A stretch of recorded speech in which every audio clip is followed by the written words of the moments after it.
Hi everyone. And so again, thank you for joining us. It's lovely to see you. And if possible, I'd like to remind you that your mic is on. If possible, close your mic and so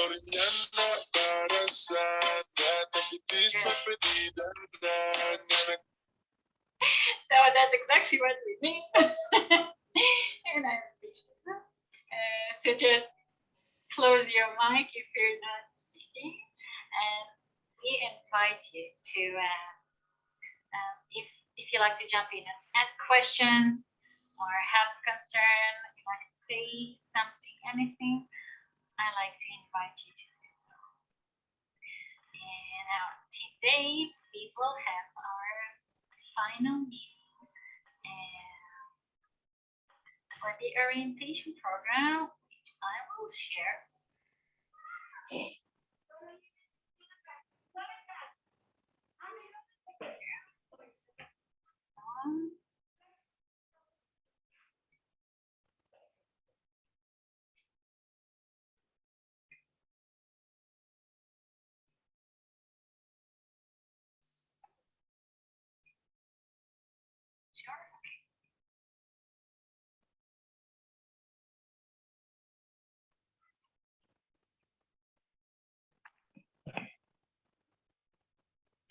So, all right, everyone. So today is our final meeting for this particular orientation program, and for home-based caregivers, it's lovely to see you. And I will say again that we are working on another program for you, which we hope to see you for our next programs after we will finish this one. And we will send an update on the So today we will have a review about what we've been doing during this week since you arrived, and we will begin with the communication culture here in Israel and what we said about that. In Israel, the common way to communicate is by direct communication, which people may refer to you by your first name. It will probably happen. We do that. We do it on the Fiverr group as well, as you may notice. And no people might approach directly to you with comments and requests. It's a normal behavior. It's pretty normal here. And people are very friendly and warm, but also very loud. And now you will see friendly touches between friends. It's acceptable, okay? But in case you feel that they're too friendly for you,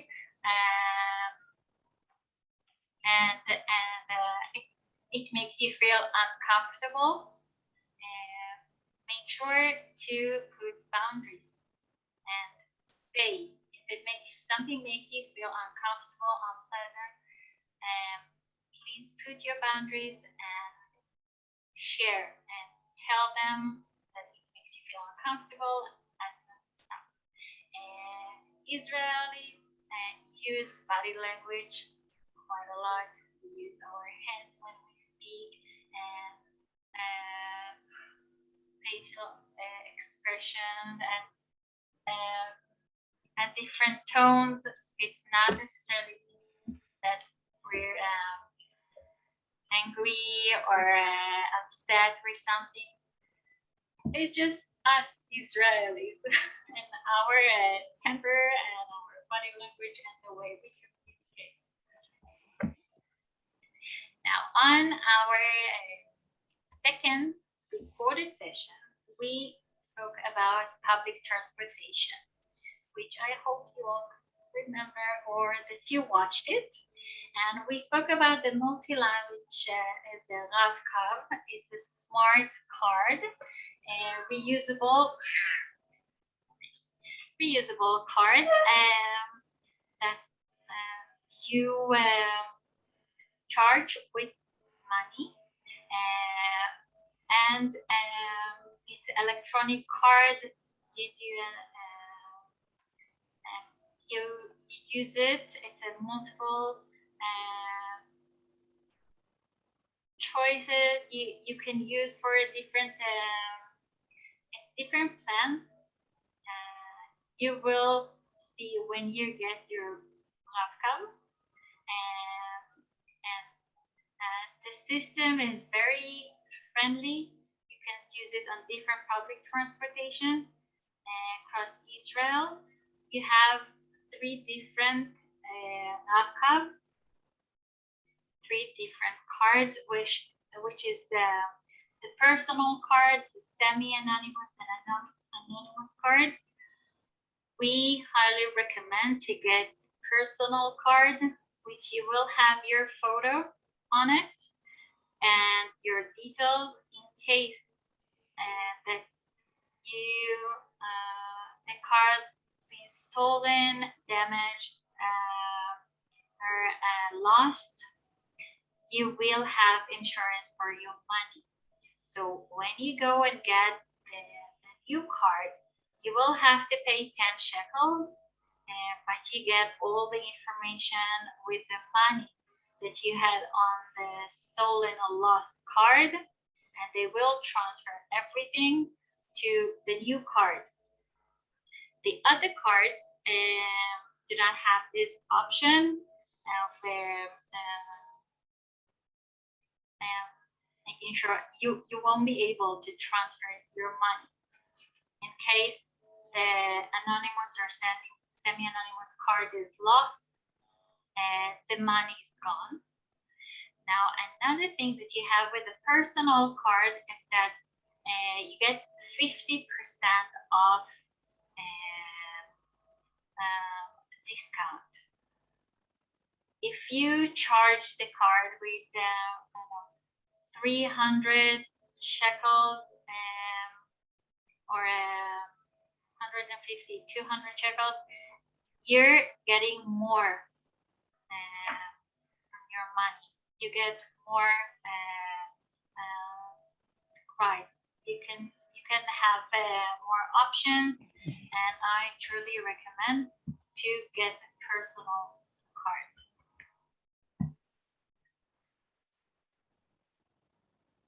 Sarah. I see you guys. So we talked about many things, values and other issues. And I want to begin by saying that you guys are very special. I want you all to know that we think that.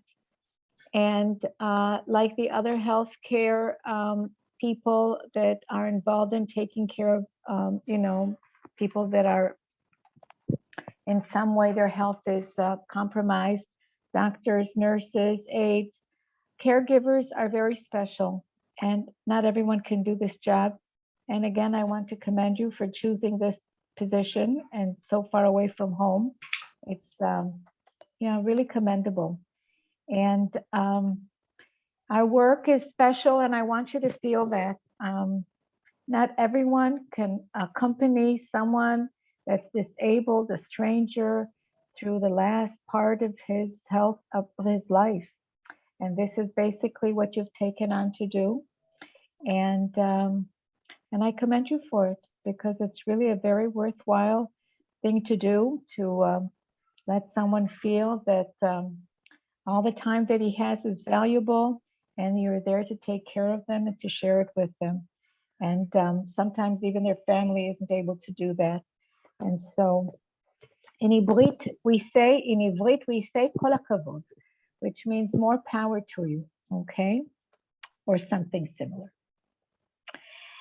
So what do we talk about? We talked about how our basic values are in caregiving work, and we know that human dignity, autonomy, tolerance, empathy, compassion, all of that is part of the care, part of our professional job, okay? Being attuned to those issues, and and our personality, the better people we are, the more sensitive we are, the better professionals we are.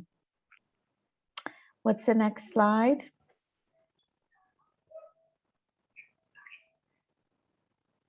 Mm, okay.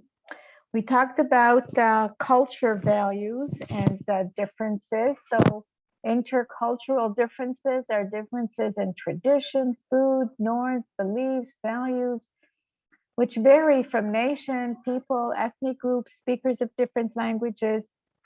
Every culture has its own way of expressing itself. Every culture has its own ways of defining conflict, passing messages, resolving conflict, and talking about it.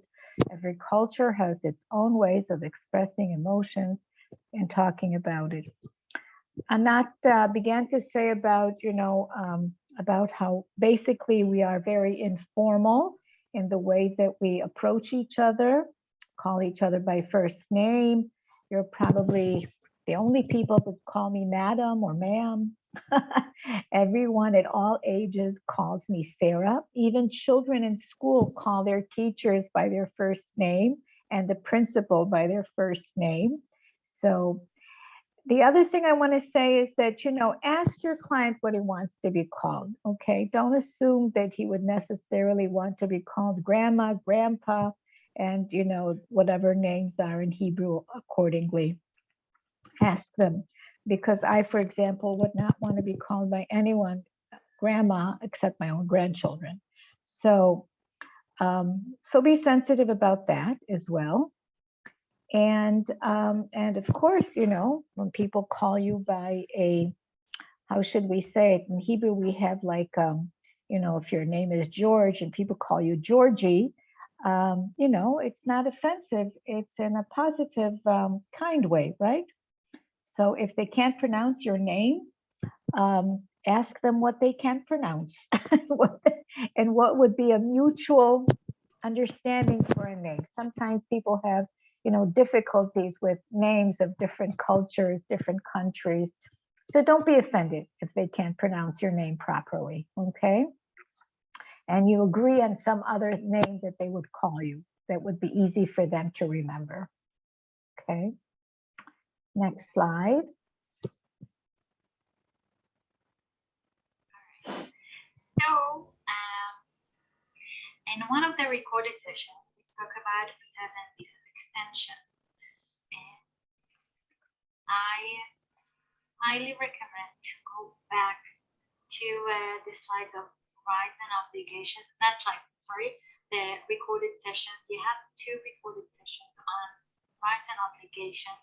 You have many vital information, okay? And we're not able to go over that information now, so please go back and watch the videos. They are very, very important. And so, in general, you must remember that in case of changing employer, it's very important to make sure that you stay in the same region where you allowed to work, where you have the permit to work, and you have a radius where you are allowed, and it's written on your visa. Okay, so please pay attention. And now, as you know, by your contract, you are allowed to stay in Israel for 51 months. Now, in the last 12 months, there is a tricky thing, which is in case you're still with the same employer and they will ask, they still need your help and they want you to stay, they will be able to ask for extension for your visa. But in case your last 12 months of the last, again, 12 months out of the period of 51 months, in case you're not with the same employer and it's you have a new employer, maybe you will not be able to extend, and the agency may use your caregiving work to fill fill up or to help with different employers while their caregivers or on vacation. Okay, so this is just a little bit of the many useful and important information you have on the recorded session. Okay, and I know it's not a lot what we're talking about right now, so please go back. You have the information on your contract that you signed with the employer. Okay, and you have much more information on the recorded sessions. Now, in case of leave or change an employer, it is very important that in any case of issues, difficulties that arise with the family or with the employer, it's very important to try your best to solve the problem. Okay, and we're saying it loud and clear. After having made a genuine and sincere attempt to carry out the provision of the of your staying there in good faith, okay, you do not need the permission from the employer to leave. But before you do that, if you have any difficulty or misunderstanding, you try to approach and talk to the family, and you see that you cannot solve the problem, I recommend to contact your placement agency. If there is any other problem that they can't solve either, please contact the call center. But in any case, you don't need the permission to leave your employer. However, before leaving the employer, you must give a prior written notice to the placement agency and to your employer. Okay, and it is very important. There is a time limit where you have to stay with your employer before leaving. Okay, so you have to check your contract and make sure that you will give your prior written notice. Now, the things that we went over on our recorded session, we spoke about the special obligatory period of prior written notice for caregivers. Okay, if you like to leave, the geographic limitation in case you like to change your employment, your employer, and we spoke about the special supervision of foreign caregivers who have frequent changes their employers. Okay, it is very important to pay attention since paying attention in case you're leaving one employer after the other, they will start to ask questions and try to understand what is the matter. Okay, it is very important to talk about the requirement of consent and registration by foreign caregivers placement agency.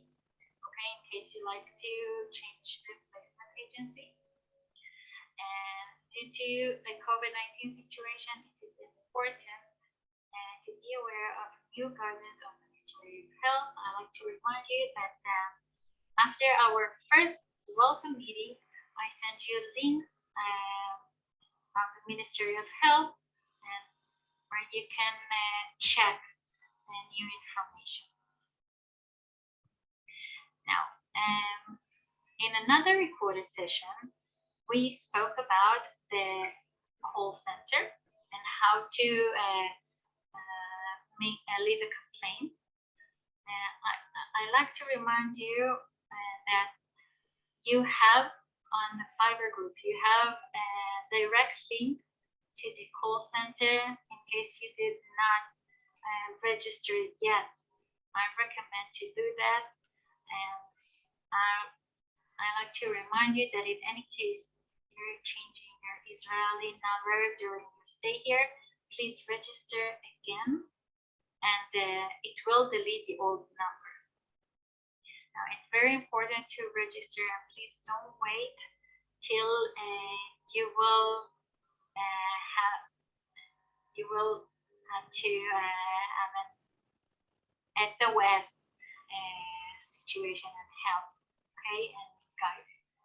And now, another thing that I like to add, which we spoke about, is that besides the fact that we're helping with any complaint or concern, or if you like to have an update or for your rights and obligations, we stay in touch as well, and you will receive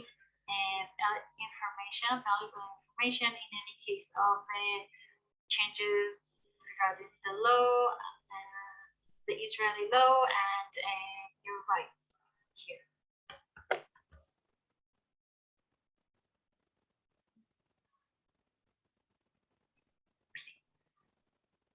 Okay. So we spoke about building and developing a relationship. We all understand how important that is. And we want to deal with creating good communication, coordination of expectations, right? That's very important. I think it was Jeff yesterday that was talking to us about his employer expecting him not to sleep. Well, obviously that's not going to happen. And I think it was Nympha that was talking to us about the fact that, you know, she thought that her employer was fine, but the daughter had really unrealistic expectations from her. And so that was not acceptable to her either. So understanding, you know, expectations is very important. Sometimes it takes time to understand really what is involved. Take the time. We need to build trust. That's very obvious and very important. Creating the caregiving alliance, right? That happens after you know your client and you trust each other, and you want to talk about, take into account social and cultural components, and very important, not to be offended, not to make judgments about our client and his family, and to be very minded about how people are sensitive, especially religious people, but all people are sensitive about their kitchen and sometimes their bathroom as well. So, yeah, we have to be very sensitive and very, very, very attentive. Okay. What's our next slide about? Tools for effective communication. So understanding how others communicate can be the key to getting your message across to them. In order to develop effective communication style, we talked about a few styles to keep in mind. If you remember, we talked about the passive, the aggressive, the passive aggressive, and the assertive styles. We recommend, of course, that you take ownership, right? You look person in the eye and you say what you think and you express your feelings. You maintain eye contact, right? Talk in short sentences, specific messages. Your voice needs to, voice your needs that confidently, okay? And of course, don't forget to smile, right? Smile is very important. I don't see anybody smiling. Okay, are we all very tired today? Next slide. So tools, right? We talked about tools for effective communication, active listening, right? This is very important. We all know how important it is to listen, but not just to hear, but really to listen. When we want to listen to someone, we look at them, we try to understand their body language, not just the words that they're saying, and we try to be empathetic with what they're feeling, right? We want to We talked about reflection in order to make sure that we understand what a person is saying to us, especially if a foreign language is involved. We want to perhaps repeat what he said using his words or asking questions. I understand that so and so, right or not? Empathy, to empathize with your client or, is very important. And I say client, patient, employer, they're all the same. And of course, keep in mind that it's not just him, it's also his family, right? And of course, the I message, we keep repeating that, very important. The I message, what you think, what you feel, be honest and straightforward about that. Next slide. We talked about patience, key word in our work, patience. But to be patient, not just with our client and his family, but also with ourselves, right? The situation is new to them too, and it takes time to get to know each other. And yeah, and they may not even understand what feelings they're encountering. Perhaps the situation is new to them and they might be angry, they might be anxious, they might be, a lot of negative things may arise from this new situation. All new situations, especially when someone comes to live in your house, causes tension and anxiety for all that are involved, for you as well as for them. Okay, we want to be tolerant. If you don't agree with something that's being said or someone that's approaching you, you must be very direct and honest, okay? But not, of course, not act in any kind of disrespectful way. And of course, take into account nonverbal communication, right? But being of a different culture, sometimes it's difficult to understand nonverbal communication because you really may misinterpret cues or body language or hand gestures or facial gestures. So give yourself time, okay? And don't make assumptions or judgments too quickly. And of course, the way that everybody communicates, relaxed tone, right? And if you're anxious, you can feel it in the pitch and tone of your voice. So nonverbal communication is very, very important. When talking to a patient, maintain eye contact, try to speak at eye level. We talked about that. Relaxed speech and calm tone of speech. Okay, tips for creating good relationships. Be mindful how you start a conversation. Ask questions. Use the I statement. Be specific in the message that you want to transfer and give others the attitude that you want to receive. I think that's, if you base your interactions on that, then you should have no problems. And yeah, I think that the basic thing is to smile and treat people the way we want to be treated, and it shouldn't be an issue.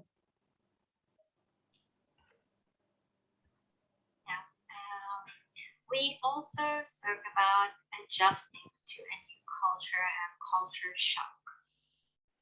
Now, I think it's inevitable that culture shock may occur. First time, maybe could already feel that it's hard to adjust. So I recommend to just be a tourist, travel and learn about the country. Be a tourist here in Israel. I think it's an exciting period of time, and I think you can enjoy, learn, and get to know the culture. Be a part. Okay, we said it many times. Study the local language. Learn Hebrew. It will definitely help you communicate with your employer, will help you when you go to the supermarket or the clinic, or just help yourself esteem. You will learn words from now and then and understand the context eventually. I think it's very important. We recommend to develop a social life and meet new people. If it's other caregivers or friends when you go to the park with your employer or by yourself on your days off, get to know people, and we said it before, that you have a special, I think it's a great opportunity to have like a support group that Sarah mentioned. There are already many, many wonderful people that arrive from the Philippines. And as far as I know, you are in touch with other groups, at least some of you, and I think it's wonderful. And you should maintain that. And now, be proactive about your physical health. Pay attention to your diet, hygiene, and get regular rest, exercise, and relaxation. Okay? It is very important. When you have your time off, you heard what Minha said. She's singing in her room and dancing and exercise. And it's very important for your health. Now, we recommend also to keep a diary or a blog and social media, and it will help you to remember the details and share your story, and then go back a few years, and it will help you to go back and think about that time, special time in your life where you lived in other countries with different culture. And keep in touch with your family, friends, and event oh, and events back home. Please stay in touch with your family, okay, and friends. At the beginning, it may be easier for some, and later on, it may be more difficult. Yesterday, I sent you a recorded session about the long distance relationships and romantic relationships. If you haven't watched it yet, I recommend to go back and watch. Related to your communication with family and loved ones in long distance relationship. For some, it may be quite hard to maintain those relationships. Set a specific time, a specific day or an hour, and set up a time where you know you're gonna talk to your family. And we recommend on a video call, okay, but also in a daily basis kind of thing. If you have kids, you can wake them up in the morning, talk to them after school before they go to bed. If it's your partner, if it's a husband or a wife, maintain those relationships and make sure you have a long time to communicate, to work on your relationship. It may be hard sometimes, so make sure you have time without interference. And you may worry things will happen back home in the Philippines. Make sure to be present. Okay? Be present with your family and loved ones, family. And as you all know, or I'm assuming you know, when you text, the tone is not heard, and some people will misunderstand you. So if you have arguments that you need to settle with your family or some conversation, try to do it on not just phone call or text, but make sure that it's a video call. It's just a recommendation, but you all know what's working for you. In any case, it's a great time to work on your relationship, and it may get much deeper, and it's not that shallow communication, since you will have to communicate much more.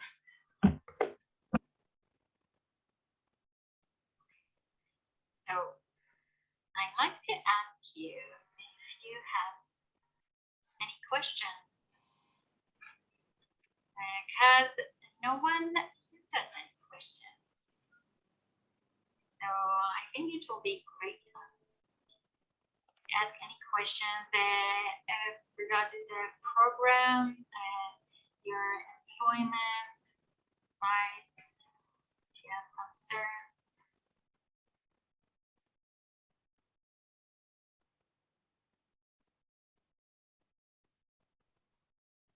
Just like to say something or share.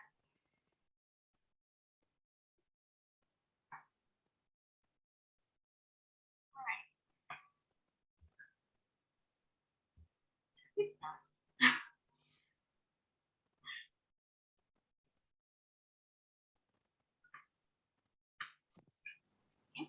And Sarah, anything that you like to add? I hope I everyone surprised is you. already in their placement, right? Everyone's in their placement? Some of you still in Is their home that the quarantine? situation? Because there's a small group with us today, right now, and maybe, I don't know. Where are people? Where are you? We are still in quarantine facility. Okay. So perhaps those people that have been assigned to their employers are not, able to contact now because they're busy working. True. Okay. All right. Well, this is an opportunity to I ask want- questions. Oh, Yes, please do. Yeah, I want to ask a question. Are we allowed to change agency? Of course, you're allowed to change an agency, and After after what? after when? You're just allowed to change your. There is no time limit or some time that you have to stay with your placement agency. That's why I said go back to your rights and obligations and the recorded sessions, because we're talking about that. You're allowed to change your placement agency. Just make sure that their new placement agency are registered with PIBA. Okay? Very important, and make sure. Okay, thank you. Rama, now Roland, I see that you raised your hand. Yes, ma'am, I have some clarification. Yes.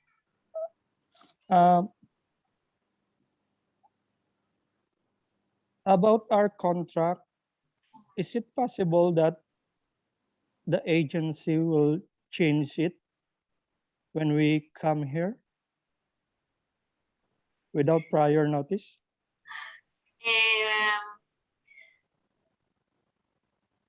Is it a new contract with a new employer? Yes, something like that. No, it's different because I need to understand that obviously you will have to sign a new contract if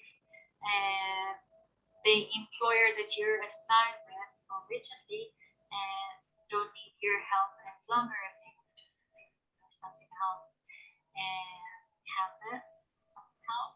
So in case of a new employer, you need to make sure, but I think it's very important to pay attention to the detail. What has changed? You are welcome to contact the call center and make sure that your rights are being by the contract, and that they're not causing any I forgot how to say it. Ropobiin. 소요주. Uh, You have an example of something that you were thinking about? Because I called my agency last Monday, Yes, then I asked about the quarantine days, and yes, they asked me about my employer, who is it. Then I told them, then because in my contract I was assigned in area 1. Okay, and Then I tell them that I was assigned in area 1. No, and they tell me that no, you weren't there. You will be assigned in area 3. So I was confused. Area 3.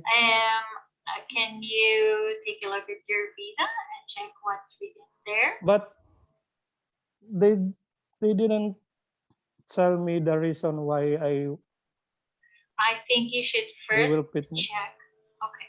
I think you should first check your visa. You have the geographic limitation written there on your visa. Okay. So Yeah, in I was in area region 1. area 1. Okay. So in Yes. that case, please contact the call center and inform them that they replace it to a different geographic area than what's written in your visa. Okay. And they will guide you what to do next and get involved if needed. Is that okay? Because until now I am also here in quarantine facility, and Okay. they contact us. Okay, so it's good timing to contact the call center. right. Tomorrow morning, if there's someone there. If not, they will be in touch with you on Sunday. Exactly. But Call please, tomorrow. or if Okay. but did you register to the call center already? Yeah. The one that posted the link here, and I did about a week ago, so I can send it again. Not a problem. okay, I will. All right. Okay. So please do that if you already have an Israeli SIM card. You can leave a complaint, and they will contact you probably on Sunday morning. Okay, because it's already pretty late, and they're not working tomorrow, unfortunately. Roland, can I ask you, do you have a preference of where you want to be? Is there some, reason why you would prefer to be in one and not in another area? Hawk. Oh. No. It's PIBA is pleasing. And that says it's bound No, by it's- law that you yes. must work where your visa is Exactly. assigned to. Exactly. You have a geographic limitation where you have the information, and I understand this is why you asked about that, because there is geographic limitation and you are not allowed to change. Yeah, that's right, ma'am. That's why I was confused. Yeah, I Okay. understand what you're saying. So it will be straightened out because it's bound by law. So they really can't do anything about that. Yeah, but it's it doesn't matter where they put me, because I can adjust or I can work anywhere here. I have Okay. no doubt. But I just confused. That's Yeah, why. I understand. Okay. It's good that you asked, because we are Right. not aware when they do that. So it's good that you asked us and that you paid attention. You are aware that it may cause some problems. So it's good that you ask, and I will send the link later after today's meeting, so you will be able to register and make a complaint. Okay? Okay, ma'am. Okay. Thank you. All right, but don't you worry about it for Ma'am, now. Yes, yes, Lauren. another question. If we decide to change agency, how can we change our agency even if we have the same employer? Just we want to change the agency only. Is it possible? And the thing is that your employer is registered with the placement agency. But Sarah, do you? I don't know how to respond to that. Yeah. But why would you want to change the agency and keep the employer? Because our agency here, we allow us to in the same quarantine facility. We are already 7 before, and the two are deployed. And then today we have our swab, and we go to the swab test on our own, and they didn't Take what do you, call this? pick you up. They didn't accompany us. That's okay. They But actually, that's okay. is It happened before, okay. and that's nothing new. That's actually okay. They explain to you how to get there. Yes, yes. Okay, and they help you coordinate. I'm just shocked. Yeah. Yes, yes. Okay. They help via chat and call. Yeah. I see. Okay. Well, don't be put off from the agency. You know, you are one of many, many, many workers that come through them. So, you know, again, there is expectations that are not completely, you know, on the table all the time. But, you know, just to answer your question, you're usually people are associated to a agency. In other words, the clients themselves, right? And so the agency is responsible for finding them a worker. If you're not happy with your client, like Nympha told us that twice she wasn't happy with the you know, the patient that she was assigned to. It doesn't matter what the reason is, but you know, they will send a social worker and they will ask what the situation is, and if it's a misunderstanding, they try to interact, you know, to intervene. And if it's not a misunderstanding, it's just not, you know, an agree. It's impossible to agree on whatever it is the situation is, then the agency will find you another employer. It's not, that shouldn't be a problem.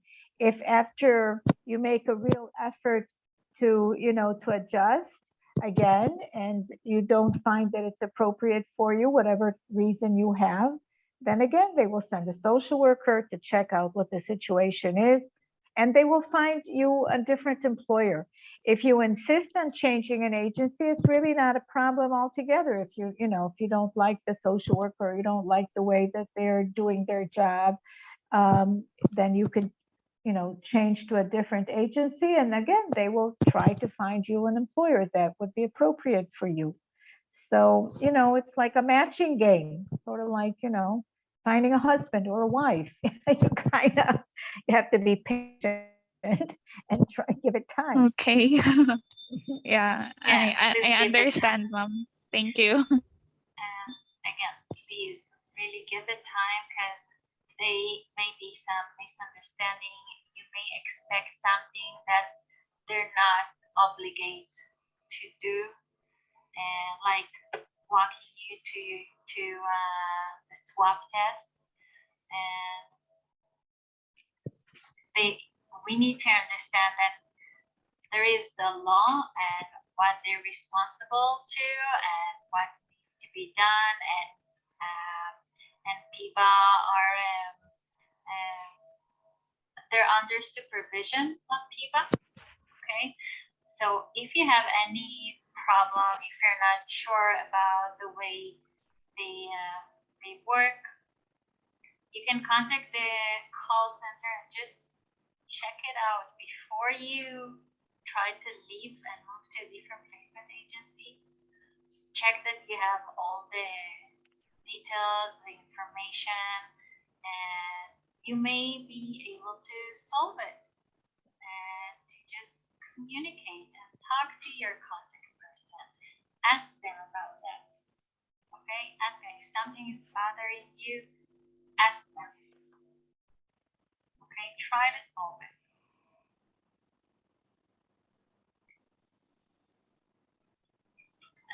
Okay, ma'am. Thank you.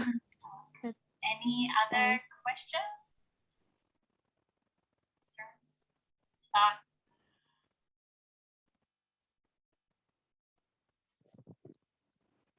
Well, I wish you all the best of luck and hope you enjoy your stay in Israel.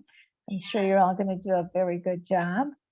And hopefully, not all your dreams will come true, but most of them I hope will. yeah, I hope you'll find a good fit for Right. your It'll time be a here good in Israel. experience. Yes. And I like to remind you that we stay in touch. So we talk about the call center, the number that you have here. I will send the link once again after our meeting. And I like to remind you that we will send which means call center, will send valid information if there's anything new. Okay, so I'd like to thank you.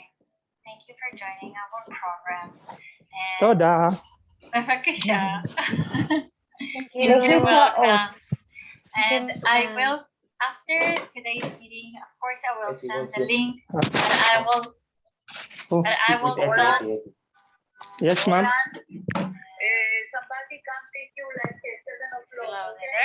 So I will send a final feedback. I will ask you to fill up and take me.